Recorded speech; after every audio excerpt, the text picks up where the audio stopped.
दोनों हाथ जोड़े प्रार्थना करें।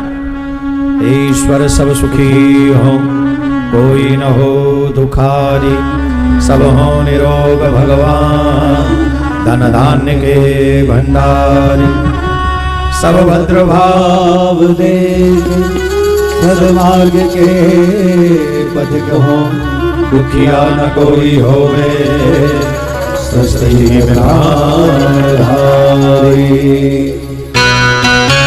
श्रीमद् भागवत कथा आप लोग श्रवण कर रहे हैं। जिस भागवत को सुनकर राजा परीक्षित का कल्याण हो गया, उद्धार हो गया, जो भागवत देवराज इंद्र को भी श्रवण करने को नहीं मिली। देवराज इंद्र अमृत कलश लेकर आए थे, कहा था कि हम कथा सुनना चाहते हैं। कथा का नियम है कि दक्षिणा देकर कथा सुननी चाहिए, तो हम आपको दक्षिणा में अमृत कलश देते हैं, आप हमें कथा सुना दीजिए। भगवान सुखदेव जी ने उन्हें कथा नहीं सुनाई। जब दक्षिणा में अमृत देने आए थे, उन्होंने एक ही बात कही थी, अभक्तास विज्ञाय न ददोष कथा अमृतम। ये जो भागवत है ये अभक्तों का विषय नहीं है, जो सिर्फ ये देखने आए हैं कि कितनी भीड़ इकट्ठी हो रही है, वो क्या जाने भागवत का मतलब क्या है। वो तो चाहकर भी उस कथा के मतलब को, रहस्य को, मतलब पहुंच भी गए हैं तो भी उस कथा के तत्व को नहीं समझ पाएंगे, सुनना ही नहीं चाहेंगे, श्रद्धा ही नहीं होगी, निष्ठा ही नहीं होगी। सोचो, जो कथा देवराज इंद्र को नहीं मिली अमृत के बदले, वो कथा हमें मिल रही है, और फिर भी यहां पहुंच के भी हम शांति से कथा ना सुन सकें, शांति से, तो इसे दुर्भाग्य नहीं कहेंगे तो क्या कहेंगे। एक बार सभी बोलेंगे राधे राधे, जोर से बोलिए। तो आप लोग 7वें दिन की कथा मन लगाकर सुनिए। आप तो जो बैठे हैं वही सुनिए, क्योंकि हमें तो 7 दिन का कथा क्रम पूरा करना ही है। जरासंध ने 17 बार मथुरा के ऊपर चढ़ाई की,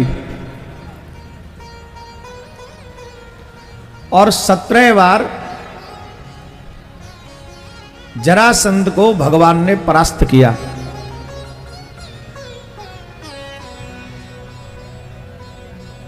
18वीं बार जरासंध ने ब्राह्मणों को बंदी बनाया, और ब्राह्मणों को बंदी बनाकर उनसे कहा कि तुम मेरी विजय के लिए यज्ञ करो, अगर मेरी विजय नहीं हुई तो मैं तुम सबको मृत्यु दंड दूंगा।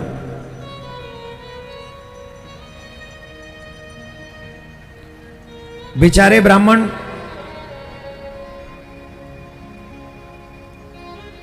मृत्यु के भय से यज्ञ करने लगे,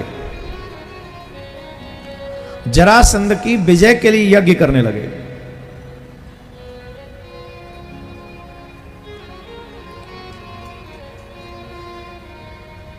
अब अगर 18वीं बार भगवान जरासंध को परास्त कर दें तो 2 बड़े अधर्म होंगे। पहला, वेद मंत्र झूठे हो जाएंगे। दूसरा, अगर वेद मंत्र झूठे हुए तो वेदों से विश्वास उठ जाएगा सबका। दूसरा, ब्राह्मणों की हत्या होगी, वो अलग, तो ब्राह्मण भी मारे जाएंगे। ब्रह्म गए, एक तुम्हारा पप्पू है जो 14 घंटे के लिए भी जंगल में नहीं जाएगा तुम्हारे कहने से, क्योंकि वो धर्म को नहीं जानता। यहां तो सब लोगों ने धर्म को अपने अपने हिसाब से डिफाइन कर रखा है। याद रखना मेरे भाई बहन, जैसा बीज बोओगे वैसी फसल मिलेगी। तुमसे ज्यादा कौन जानेगा, किसान भाई बहन हो तुम लोग। अगर मैं स्वयं नास्तिक हूं तो मेरी आने वाली पीढ़ी भी नास्तिक होगी, और अगर मैं आस्तिक हूं तो मेरी आने वाली पीढ़ी भी आस्तिक होगी। और वही घर धन्य है जिस घर में धर्म का पालन करने के लिए फोर्स न किया जाए, उस घर के सभी लोग धर्म का पालन करते हो। उससे अच्छा परिवार कोई हो नहीं सकता और उससे अच्छा स्वर्ग कोई नहीं हो सकता। कलयुग के लोगों से तो ज्यादा अच्छा था रावण। कितना बड़ा राक्षस था रावण, कितना बड़ा उसका कोप था। काल भी भयभीत रहता था रावण से। रावण जो था वो स्वयं शिव भक्ति करता था। भगवान शिव का परम भक्त था रावण, परम भक्त। और रावण की एक बात और थी, रावण ने कभी भी विभीषण को नहीं कहा कि तुम राम मत भजो। कभी विभीषण को राम जी का भजन करने से नहीं रोका। और जब तक विभीषण को राम जी का भजन करने से नहीं रोका तब तक रावण सुरक्षित रहा। बड़े ध्यान से सुनना, सभी सनातनियों के लिए बहुत जरूरी बात बोल रहा हूं, आपके काम आ गई। क्योंकि आजकल घरों में बच्चे अगर एक आध कोई गलती से भजन करने लग जाए, माला करने लग जाए, तो माँ बाप ही रावण बन जाते हैं, रावण के भी बाप बन जाते हैं। भजन करा बाबा जी बनेगा क्या? गालियां देते हैं उस बच्चे को, मारते हैं, पीटते हैं, रोकते हैं। लेकिन याद रखो, रावण इतना दुष्ट था फिर भी राम जी ने मारा नहीं उसे। क्यों? क्योंकि रावण की लंका में उनका भक्त सुरक्षित है, विभीषण।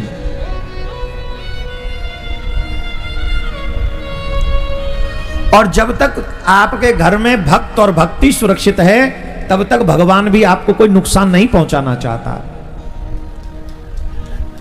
कोई छोटा मोटा अपराध नहीं किया था, पत्नी का हरण कर लिया था रावण ने, फिर भी राम जी प्रतीक्षा में रहे।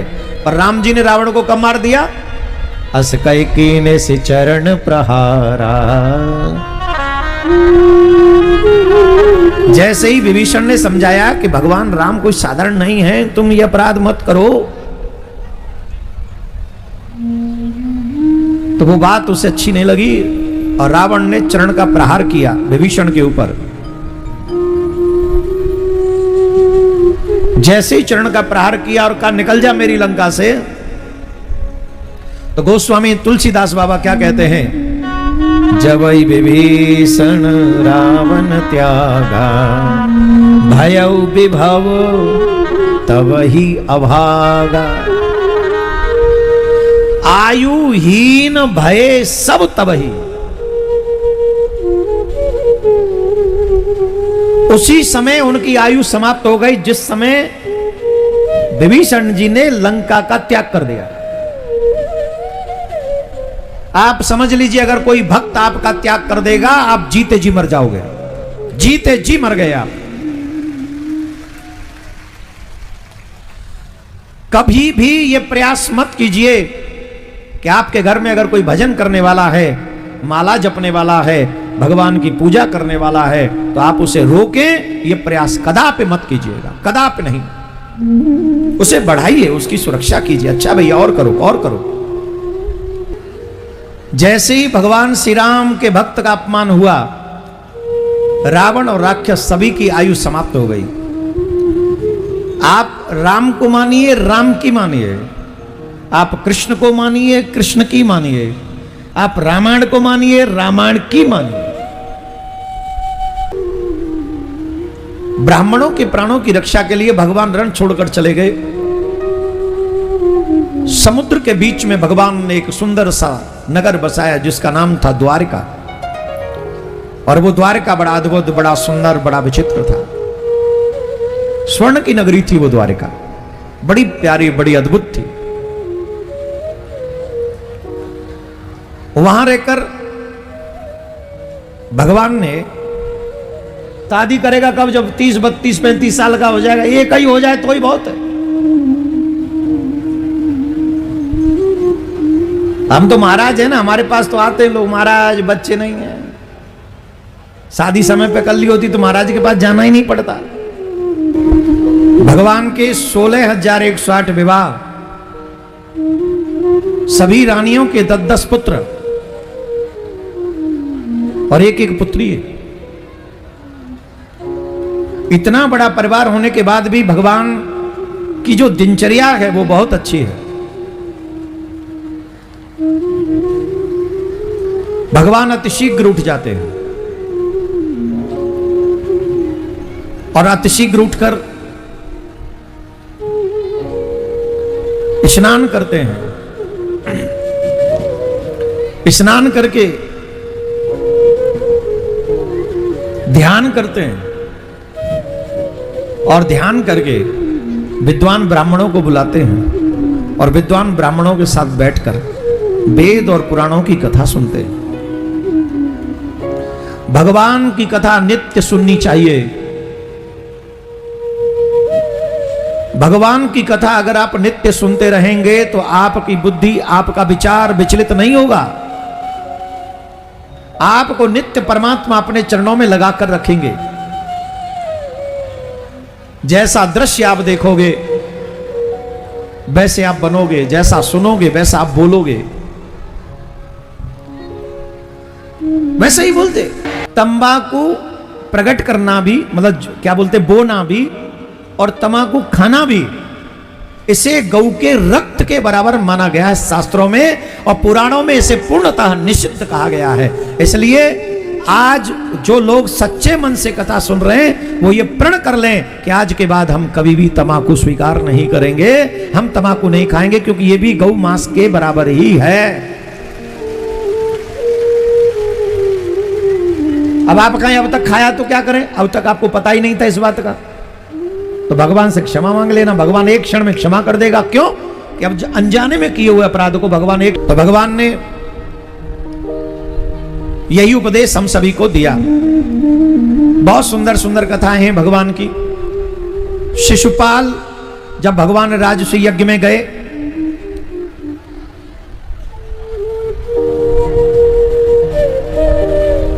राजसूय यज्ञ में प्रश्न हुआ कि प्रथम तिलक किसे किया जाए।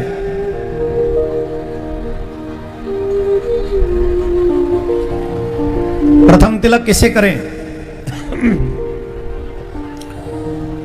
वसुदेव सुतम देवम कंस चाणूरमर्दनम देवकी परमानंदम कृष्ण वंदे जगद्गुरुम। सच्चिदानंद रूपाय विश्वोत्पत्त्यादि हेतवे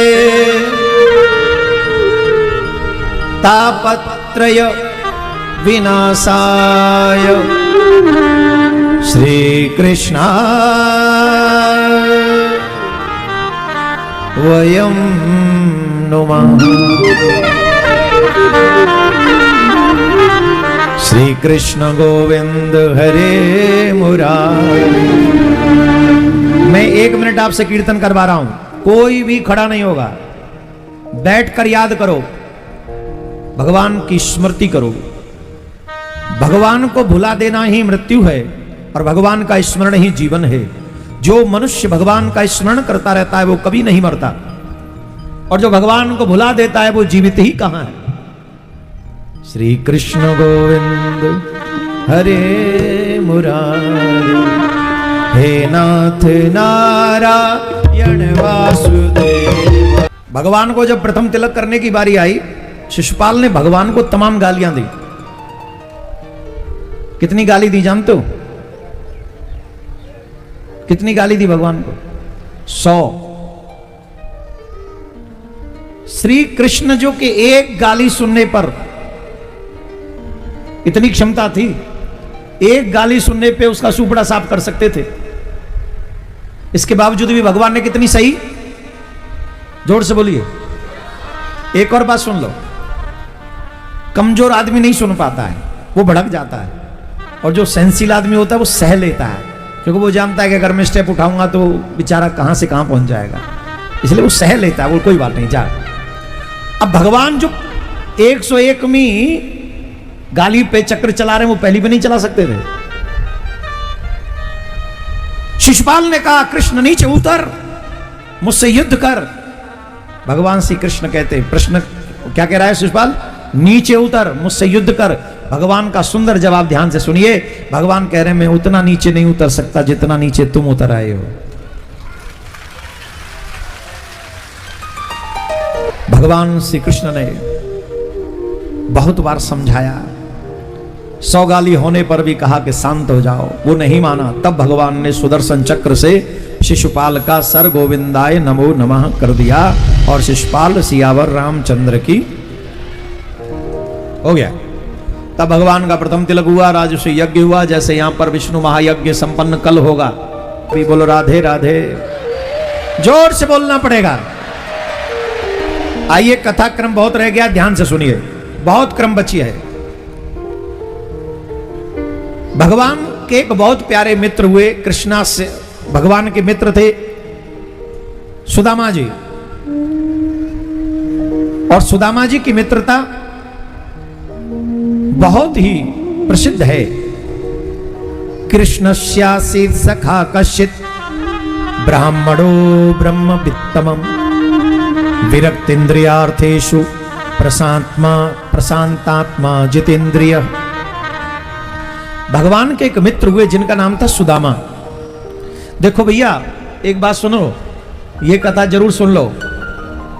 मानव जीवन मिला है तो एक चीज नोट कर लो, कभी भी किसी का हक नहीं खाना चाहिए। क्या नहीं करना चाहिए? कभी भी किसी का हक नहीं खाना चाहिए। जो व्यक्ति दूसरे का हक खाता है उसे जन्म जन्मांतर का दरिद्री बनना पड़ता है। जो किसी का हक खाता है उसे दरिद्रता जरूर सताती है, अवश्य सताती है। हम लोग दूसरे का हक छीन के हम समझते हम धनवान हो गए, धनवान नहीं हो गए, हम कंगाल हो गए। सुदामा जी ने भगवान श्री कृष्ण के बट के चना खाए, कितना बड़ा परिणाम उनको झेलना पड़ा। और हम और आप ये समझते हैं कि हमारे ऊपर ही लागू नहीं होता। ये संभव है?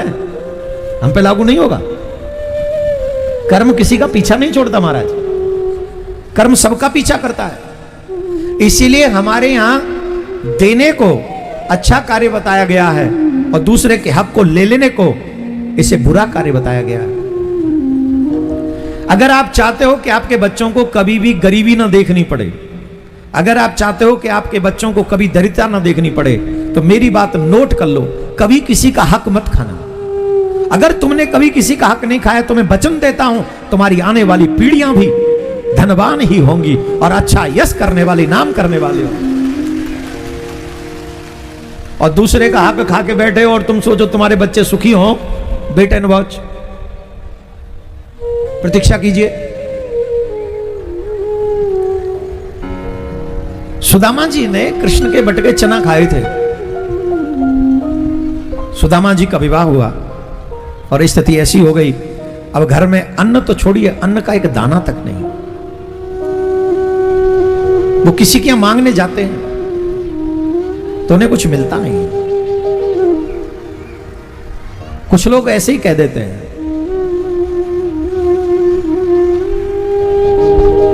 संसार में दीन की सहायता करने वाले ज्यादा नहीं है। दीन सबन को लखत है, दीन ही लखे न कोई, जो रहीम दीन ही लखे, वो दीन बंधु सम हो। भगवान श्री कृष्ण जानते थे सुदामा मेरे कहने से नहीं आएगा, ऐसे नहीं आएगा, बिना बुलाए नहीं आएगा। तो क्या करना चाहिए? भगवान ने उनकी पत्नी को प्रेरणा दी जिनका नाम था सुशीला। और सुशीला से कहा जाकर कि हमने सुना है तुम्हारे पति के मित्र हैं द्वारिकानाथ, तुम्हारे पति को इतना कष्ट उठाने की क्या आवश्यकता है? अपने पति को कहो द्वारकाधीश के पास चले जाएं, उनके सारे कष्ट दूर हो जाएंगे। एक दिन सुदामा जी आए और सुशीला ने कहा, नाथ मैंने सुना है आपके मित्र हैं द्वारकाधीश, सबका दुख दूर करते हैं, आप संसार वालों के आगे हाथ फैलाते हैं, क्यों नहीं आप अपने मित्र के पास चाहिए। और हम वहां जाएंगे, वहां बड़े बड़े राजा महाराजाओं की तो बात छोड़ो, देवता भी नहीं पहुंच पाते। ऐसी स्थिति में हम खाली हाथ जाएंगे, क्या लेके जाएंगे? वहां हमारे पास कुछ नहीं है। सुशीला जी पड़ोस के यहां से भिक्षा मांग कर लाई। 2 मुट्ठी तंदुल मिले और अपनी जो धोती फटी हुई थी, उस फटी हुई धोती को और फाड़ दिया, उसी में बांध दिए। और रोती हुई सुशीला कहती हैं, हे नाथ, ये भेंट जाकर द्वारकाधीश को देना और द्वारकाधीश को जाकर कहना, इतना भी दीन किसी को मत बनाओ कि तुम्हें भी भेंट करने के लिए उसके पास कुछ ना हो। तुम्हें भी भेंट करे तो पहले भिक्षा मांग के लाए और फिर तुम्हें भेंट करे। देखो एक बात बता रहे हैं, अगर भगवान तुम्हें कुछ दे ना, तुम्हारे पास इतना सामर्थ्य हो कि सुबह शाम का भोजन अच्छा चल रहा हो और फिर भी 150 रुपए तुम्हारी जेब में रखे हो, तो 10-5 रुपए अच्छी जगह पे खर्च करते रहना। ये तुम्हारा वो अकाउंट है जो तुम्हारे अकाउंट को बढ़ाता रहेगा, बढ़ाता रहेगा, बढ़ाता रहेगा। क्या बोलना पड़ेगा? अरे राम बजो, धीरे बोल रहे हो। भगवान के यहां कभी खाली हाथ नहीं जाना चाहिए। मेरे पास क्या है? तो तंदुल लेके आई। और सुदामा जी ने कहा, देवी चिंता मत करो, कृष्ण द्वारका नाथ बड़े दयालु हैं, हम सब पर दया करेंगे। सुदामा जी चले जा रहे हैं, मार्ग में अनेकों कष्ट सहे, बहुत संकट सहे। अब द्वारका जाने से पहले एक नदी पड़ती है जिसका नाम है गोमती नदी। गोमती नदी पे पहुंचे, सायंकाल हो गया। स्वयं श्री कृष्ण केवट बनकर नाव लेकर उस गोमती के तट पे पहुंच गए कि मैं अपने मित्र को पहुंचाने के लिए, लाने के लिए जाऊंगा। और स्वयं भगवान श्री कृष्ण केवट बने सुदामा के लिए। सुदामा जी गए तो नाव लेके ठाकुर जी आए, और ठाकुर जी जब नाव लेकर आए तो क्या हुआ? सुदामा जी ने कहा, रे ओ भैया केवट, हमें उस पार करोगे क्या? हमें उस पार करोगे? भगवान का आंसर सुनना। भगवान का आंसर क्या है? भगवान कहते हैं, हमारा तो कार्य ही जीव को पार करने का है। तो भाई समझ में नहीं आया, गर्दा बहुत उड़ रहा है ना, इसलिए समझ में नहीं आया होगा। समा तेरे करीब आ गया है, खुशी का समा तेरे करीब आ गया है। अरे द्वार पालो कन्हैया से कह दो, अरे द्वार पालो कन्हैया से कह दो। मिलने सुदामा करीब आ गया है, मिलने सुदामा करीब आ गया है।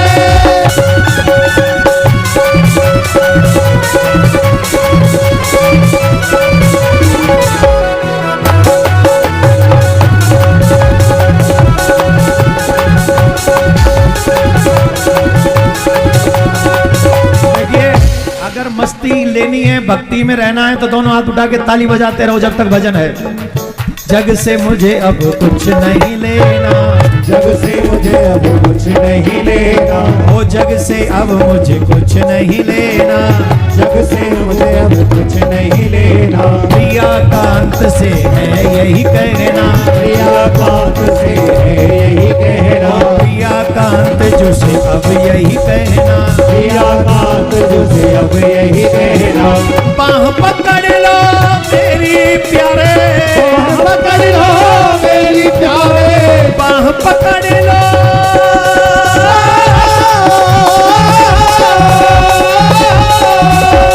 बाह पकड़ लो मेरी प्यारे, बाह पकड़ लो मेरी प्यारे। हो जाए उधार हमारे, हमारे हमारे रिश्तेदार हमारे जो ही रिश्तेदार। एक हमारी राधा रानी, एक हमारी राधा रानी,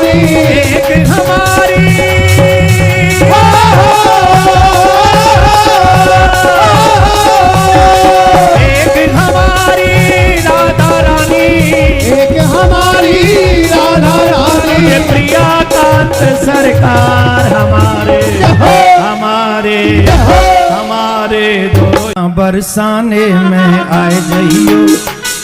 बैठ जाओ। तुम क्यों खड़े हो गए? तुम मना नहीं किया था क्या? हमने मना किया था कि नहीं? जो खड़े हुए वो कौन है? एक हाथ यहां रखो। कौन कौन चाहता है कन्हैया तुम्हारे घर आ जाए?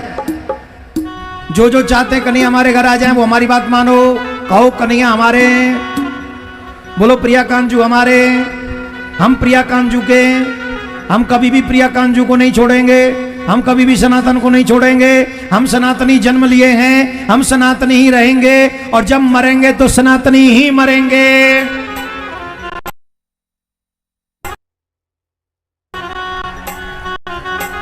कौन कौन ये वचन देता है हमको? आए बैठ जाओ सब, बैठो बैठ। अच्छा दोबारा करते, दोबारा कर। रुक जाओ भाई, करेंगे ये भी करेंगे, पहले ये कर लेते हैं। बैठो, अपने हाथ उठाओ, मुट्ठी बांधो। मीडिया वाले उनसे निवेदन है, देखो लोग घर में घुस कर धर्म परिवर्तन कराते हैं, हम पंडाल में कह रहे हैं। दोनों हाथ उठाओ, मुट्ठी बांधो और बोलो कि हम सनातनी जन्म लिए हैं और हम सनातनी ही जी रहे हैं। भगवान श्री कृष्ण ने सुदामा जी का स्वागत किया और स्वागत करके भगवान ने सुदामा जी से 2 मुट्ठी तंदुल लिए और 2 मुट्ठी तंदुल लेकर 2 लोक की संपत्ति भगवान ने सुदामा जी को दी। यही भगवान का स्वभाव है। भगवान लेते कम हैं, देते ज्यादा हैं। 2 मुट्ठी तंदुल खाकर भगवान ने 2 लोक की संपत्ति दे दी। बताओ इससे बड़ा दयालु कोई होगा? कोई नहीं हो सकता, कोई नहीं। सुदामा जी अपने घर के लिए प्रस्थान करते हैं। बीच में अनेक कथाएं हैं, लेकिन एक कथा है, बड़ी अद्भुत कथा है। एक बार यदुवंशियों के बच्चे एकदम शांत, देखो 7वें दिन की कथा सुनाने जा रहे हैं, एकदम शांत होकर बैठ जाइए। आपको आने वाली 20-22 मिनट में संपूर्ण भागवत 7वें दिन का सार मिल रहा है और जो खड़े रह जाएंगे वो वंचित हो जाएंगे इससे। जहां भी खड़े उन्हें 7 दिन का लाभ नहीं मिलेगा, लेकिन जो बैठ जाएंगे उन्हें 7वें दिन का लाभ मिलेगा। ध्यान से सुनिए।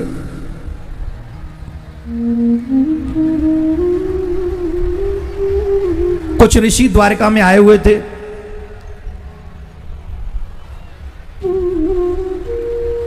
उन ऋषियों का उपहास उड़ाने के लिए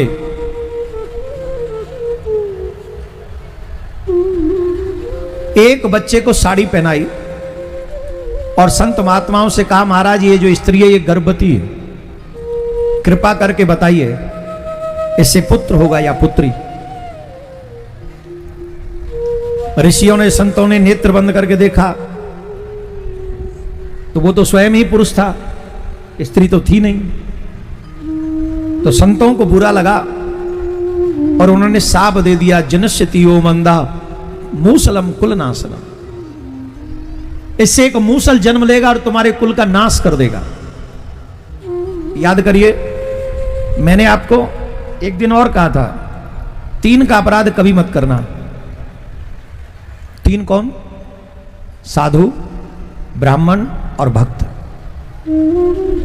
हम जिन भगवान श्री कृष्ण की कथा सुन रहे हैं ये उन्हीं के परिवार की कथा है। ऋषियों का, संतों का मजाक किया उन्होंने तो शाप दे दिया, हम तुम्हें शाप देते हैं, इससे मूसल जन्म लेगा और तुम्हारे कुल का नाश कर देगा। भगवान कहते हैं तुम मेरा अपराध करोगे तो मैं तुम्हें क्षमा कर दूंगा, लेकिन तुम मेरे भक्त का अपराध करोगे, मेरा अपराध करोगे तो मेरे पास वो अधिकारी नहीं है जिससे मैं तुम्हें क्षमा कर सकूं। कभी भी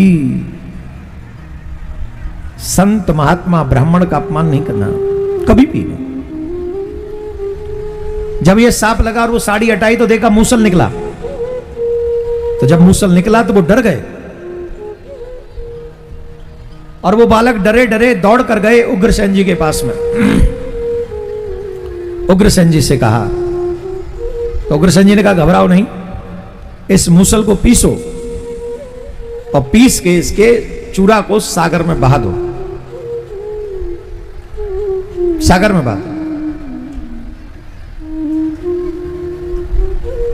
उन्होंने उस मूसल को पीसा और सागर में फेंक दिया। इतनी सी कील बची थी उसे ऐसे ही फेंक दिया और उस कील को एक मछली ने निगल लिया। मछली को शिकारी ने पकड़ लिया और शिकारी ने जो है वो कील तीर के आगे लगा ली।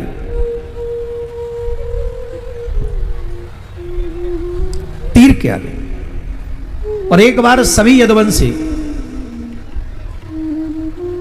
एक बार देवर्षि नारद पधारे तो वसुदेव जी ने पूछा, महाराज हमको कृपा करके बताइए व्यक्ति को मोक्ष कैसे मिल सकता है।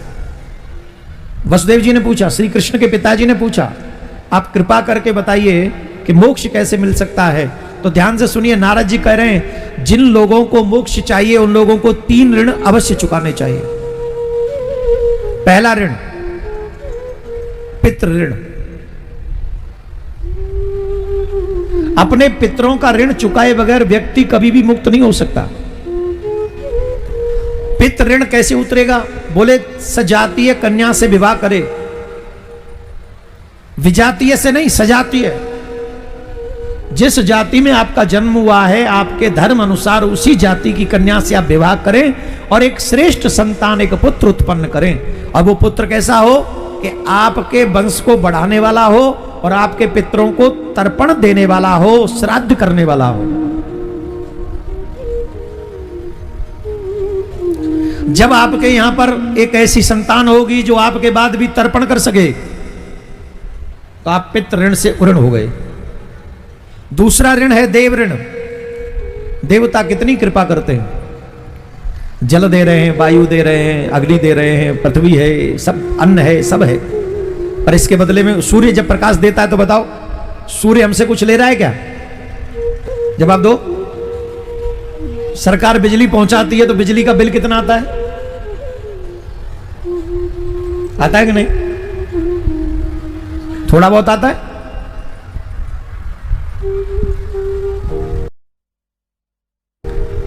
चलो इस विषय पर चर्चा नहीं करेंगे। जल भी दे तो भी, बिजली दे तो भी सब चुकाना पड़ता है। पर जब भगवान देते हैं तो उसका कोई बिल नहीं चुकाना पड़ता, लेकिन उसका ऋण तो है।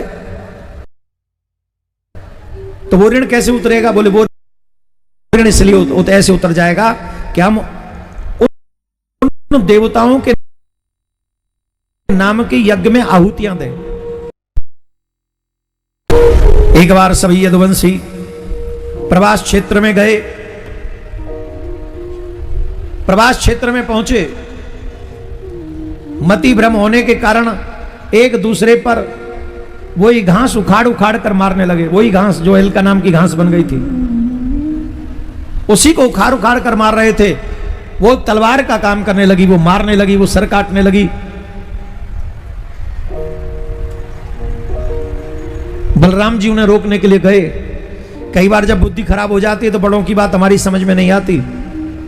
इसी को कहा गया विनाश काले विपरीत बुद्धि। जब विनाश होता है तो बुद्धि विपरीत दिशा में काम करती है।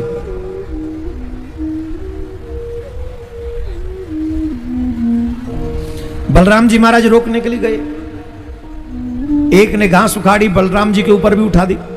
भगवान श्री कृष्ण बलराम जी को अपने साथ ले गए और कहा अब हमारी और आपकी लीला का समय पूर्ण हो गया है, अब आप भी पधारें। तो बलराम जी के मुख से सर्प निकला और पाताल में चला गया। इससे बलराम जी ने अपनी लीला पूरी कर दी। बोल बलराम जी महाराज की जय। भगवान श्री कृष्ण एक वृक्ष के नीचे बैठ गए। बट वृक्ष के नीचे बैठ गए। बाएं चरण के ऊपर दाएं चरण को रखकर, चरण की आकृति मृग के मुख जैसी बन गई थी। तो शिकारी को लगा मृग बैठा हुआ है और उन्होंने वो तीर चला दिया और तीर भगवान के सिर चरण में लगा और भगवान जाने की तैयारी करने लगे। और तब भगवान के पास उद्धव आए और उद्धव को बहुत सुंदर उपदेश भगवान ने दिया। एक से एक सुंदर उपदेश भगवान श्री कृष्ण ने उद्धव को दिया है।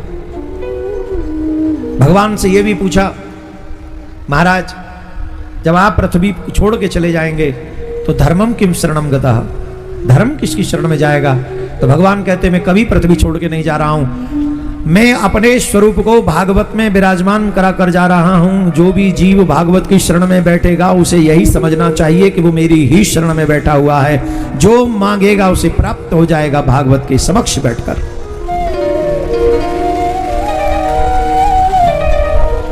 देखिए, आप मानिए या मत मानिए, यही सत्य है।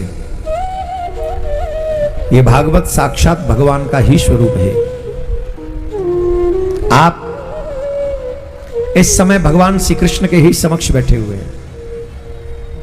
भगवान ने अनेक अनेक सुंदर प्रसंग सुनाए, उपदेश दिया और कहा अब द्वारिका डूबने वाली है, यदुवंशियों की पत्नियों को ले जाओ, वहां से हस्तिनापुर पहुंचा देना। मैत्रेय जी इत्यादि की बात कही और फिर भगवान श्री कृष्ण ने अपने स्वरूप को भागवत में विराजमान कराया, अंतर्ध्यान हुए। कलयुग का वर्णन, कलयुग के राजाओं का वर्णन, मार्कंडेय ऋषि इत्यादि का प्रलय का दर्शन इत्यादि है। कलयुग की आयु 4,32,000 वर्ष की है, जिसमें 4 चरणों में बांटा गया है। पहला चरण चल रहा है, हर चरण 1,08,000 वर्ष का है। पहले चरण में जीव की आयु 100 वर्ष की है और आखिरी चरण में जीव की आयु सिर्फ 12.5 वर्ष की रह जाएगी। घोर कलयुग वो होगा जब 9 वर्ष का बच्चा दादा और नाना बन जाएगा। कितने वर्ष का बच्चा? कलयुग में चौथा चरण होगा जब जीव 9 वर्ष का होगा और दादा और नाना बन जाएगा। मतलब आयु भी कम हो जाएगी, सोचने समझने की क्षमता भी कम हो जाएगी, मनुष्य वयस्क बहुत जल्दी हो जाएगा, आचरण विहीन हो जाएगा, आचरण रहित हो जाएगा। कितना आचरण रहित हो जाएगा जानते हो? जैसे पशु जिससे जन्म लेते हैं,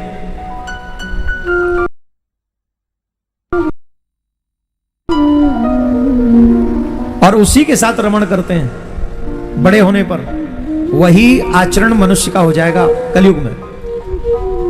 आज तो हमें पता है माँ कौन है, पिता कौन है, भाई कौन है, बंधु कौन है, बहन कौन है, बेटी कौन है, सब पता है। आने वाला समय इतना खतरनाक होगा, गंगा जमुना नदियां नहीं रहेंगी, भागवत गीता रामायण नहीं रहेंगी, मंदिर तुम्हें कहीं ढूंढने से नहीं मिलेंगे, सोचने समझने की क्षमता नष्ट हो जाएगी, आयु कम हो जाएगी, व्यक्ति बीमार हो जाएगा, रोगी होगा, न बहन का पता होगा, न बेटी का पता होगा, न मां का पता होगा, सारे रिश्ते नष्ट हो जाएंगे। आप सोच रहे होंगे ये सच नहीं हो सकता, आप गलत सोच रहे हैं। आज भी कोई एक रिश्ता सुरक्षित है क्या? बोलो, कौन सा ऐसा रिश्ता है जिसकी न्यूज आप लोगों ने नहीं सुनी? एक भी रिश्ता ऐसा नहीं। हर रिश्ता कलंकित हो चुका है, हाँ या ना? आइए दोनों हाथ जोड़ लीजिए। सच्चिदानंद रूपाय, सच्चिदानंद रूपाय, विश्वोत्पत्त्यादिहे तवे, विश्वोत्पत्त्यादिहे तवे, तापत्रय विनाशाय, तापत्रय विनाशाय, श्री कृष्णाय वयं नमः, श्री कृष्णाय वयं नमः। सच्चिदानंद घन सर्वेश्वर सच्चिदानंद भगवान को हम प्रणाम करते हैं। उनको प्रणाम करके भागवत प्रारंभ करते हैं। भागवत के प्रथम स्कंद में 19 अध्याय हैं, सूत सौनक संवाद है, 6 प्रश्न है, 24 अवतारों का वर्णन है।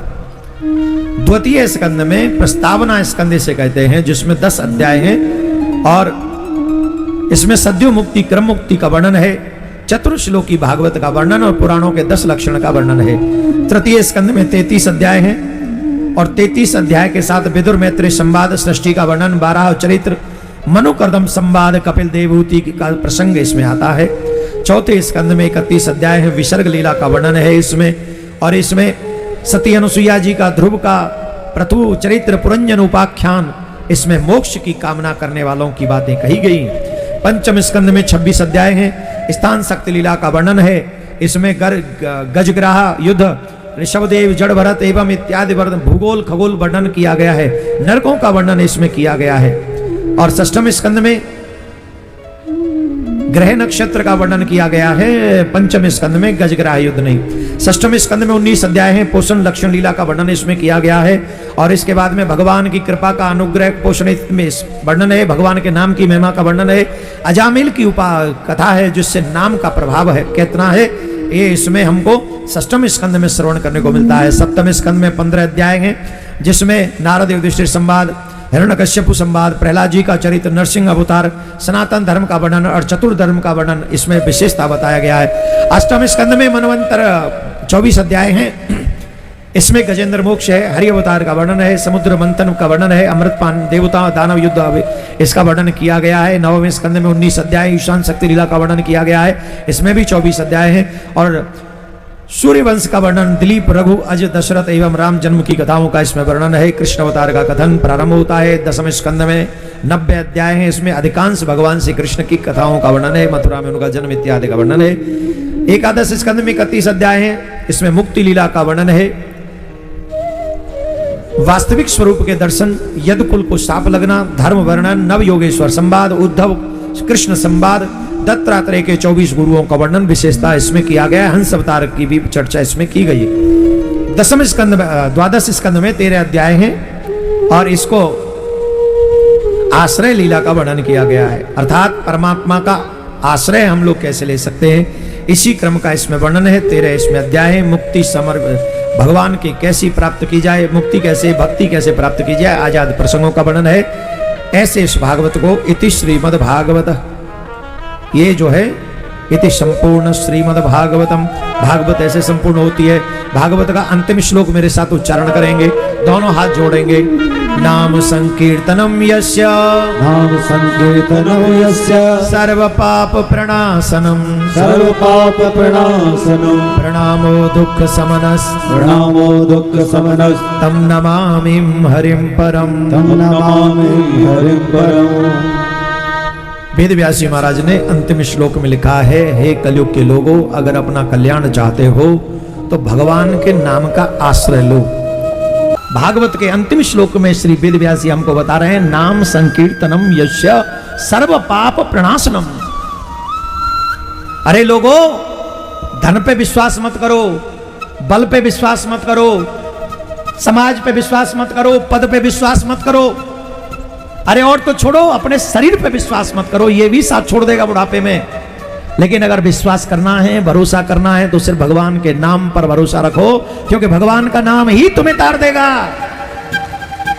क्या बोलना पड़ेगा? अरे राम भजो जी, राम भजो, जोर से बोलना पड़ेगा। इतना जोर से बोलिए कि दिल्ली तक आवाज चली जाए। सनातन बोर्ड बनवाना चाहते हो कि नहीं? दिल्ली तक आवाज जानी चाहिए। राधे। 2 मिनट और सुने। राजा परीक्षित आज 7वें दिन अपने स्थान से खड़े हुए और अपने स्थान से खड़े होकर सुखदेव जी महाराज को साष्टांग दंडवत किया, द्रव्य दक्षिणा देकर उनको तिलक किया। सुखदेव जी महाराज कहते हैं, राजन अब कोई भय तो नहीं? बोले अब किस बात का भय? अब किसी बात का भय नहीं। और तब राजा परीक्षित गंगा के तट पर पहुंचे, कुशासन पर बैठे। तक्षक का आना, डसना, ये श्राप की पूर्ति पर है। राजा के प्राण तो उसी समय भगवान में समा गए थे जब भागवत संपन्न हो गई थी। बोले भागवत महापुराण की जय, बोले भागवत महापुराण की जय।